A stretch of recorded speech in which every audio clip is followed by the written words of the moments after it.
പിണറായി വിജയൻ രാഷ്ട്രീയ ഉദ്ദേശത്തോടു കൂടിയാണ് ഇങ്ങനെ ഒരു പ്രചാരണത്തിന് ഇറങ്ങി പുറപ്പെട്ടത്.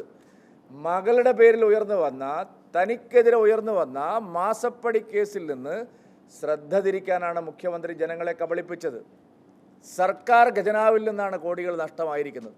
മുഖ്യമന്ത്രി പോയതിനും മന്ത്രിമാർ പോയതിനും ഇടതുമുന്നണി നേതാക്കന്മാർ പോയതിനും എവിടുന്ന കാശ്? MLA മാർ പോയതിനും സ്വന്തം കാശ് എടുത്തിട്ടാണോ? AK സെൻ്ററിൽ നിന്ന് കാശ് എടുത്തിട്ടാണോ? കടക്കെണിയിലായ സംസ്ഥാനത്ത് വീണ്ടും കടം വർദ്ധിക്കുക എന്നല്ലാതെ സുപ്രീം കോടതി പോയതുകൊണ്ട് ഒരു പ്രയോജനവും സർക്കാരിന് കിട്ടാൻ പോകുന്നില്ല. കേന്ദ്രത്തോട് സംസാരിച്ച് ഉണ്ടായ പിഴവുകൾ തുറന്ന് സമ്മതിച്ച് ആവശ്യമായ സമയം ആവശ്യപ്പെട്ട് എല്ലാ പേപ്പറുകളും ഹാജരാക്കാനാണ് സർക്കാർ ശ്രമിക്കേണ്ടത്. UGC ഗ്രാൻറ്റിൻ്റെ കാര്യത്തിൽ നേരത്തെ ധനകാര്യമന്ത്രി വളരെ വ്യക്തമായി പറഞ്ഞതാണ്. ഇത് അങ്ങാടിയിൽ പോയി ചോദിക്കുന്നത് പോലെയല്ല. സർക്കാരിന് അതിൻ്റെതായ രീതികളുണ്ട്.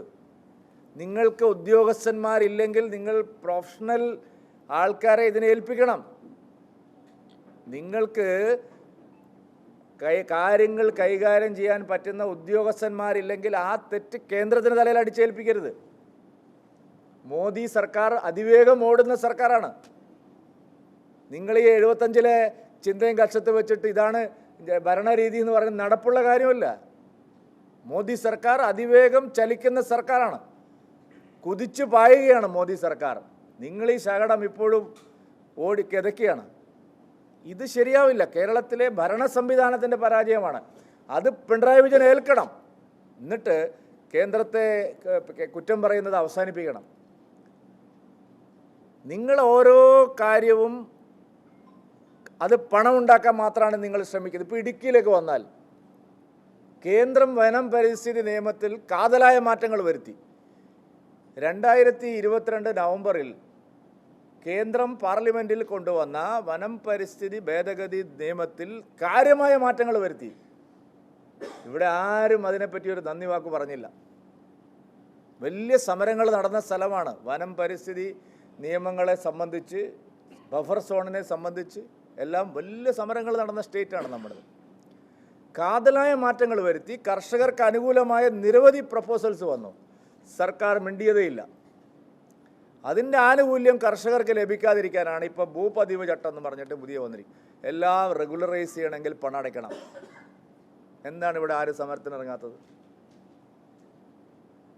ഇടുക്കിയിലെ കർഷകർ അവരുടെ മണ്ണിൽ വിളയിച്ചുണ്ടാക്കിയ കൃഷിക്കും അവർ ഉണ്ടാക്കിയ സ്ഥാപനങ്ങൾക്കും വീടുകൾക്കും, കൃഷിഭൂമിക്കും സ്ഥാപനങ്ങൾക്കും വീടുകൾക്കുമെല്ലാം ഞങ്ങൾ വീണ്ടും റെഗുലറൈസ് ചെയ്യണേ കാശ് വേണമെന്നാണ് പറയുന്നത്. വൻ കൊള്ളയ്ക്കുള്ള നീക്കമാണിത്. ചെറിയ കാര്യമല്ല.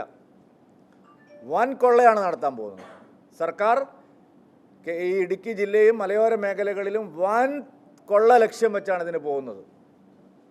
ഇതാണ് സർക്കാരിൻ്റെ സമീപനം. ഇടുക്കിയെ സംബന്ധിച്ച്, മലയോര മേഖലയെ സംബന്ധിച്ച് കേന്ദ്രത്തെ കുറ്റം പറഞ്ഞ് വലിയ സമരങ്ങൾ ചെയ്യുക. കേന്ദ്രം ഇളവ് വരുത്താൻ തയ്യാറായിട്ടും കേരള സർക്കാർ കർഷകരെ ദ്രോഹിക്കുകയാണ്. ഒരു തരത്തിലും അവർ സഹായിക്കുന്ന നിലപാടില്ല. കർഷകർക്ക് അനുകൂലമായിട്ടുള്ള ഒരു തീരുമാനവും ഇല്ല. എന്നിട്ട് ഇവിടെ കൃഷി ചെയ്തവരെയും ഇവിടെ വീട് വെച്ചവരെയും ഇവിടെ സ്ഥാപനങ്ങൾ പണിതവരെയും ഒക്കെ പിഴിഞ്ഞ് റെഗുലറൈസേഷൻ എന്നുള്ളതൊരു പഞ്ചാര വാക്കാണ്. അതിൻ്റെ ഉദ്ദേശം വളരെ വ്യക്തമാണ്.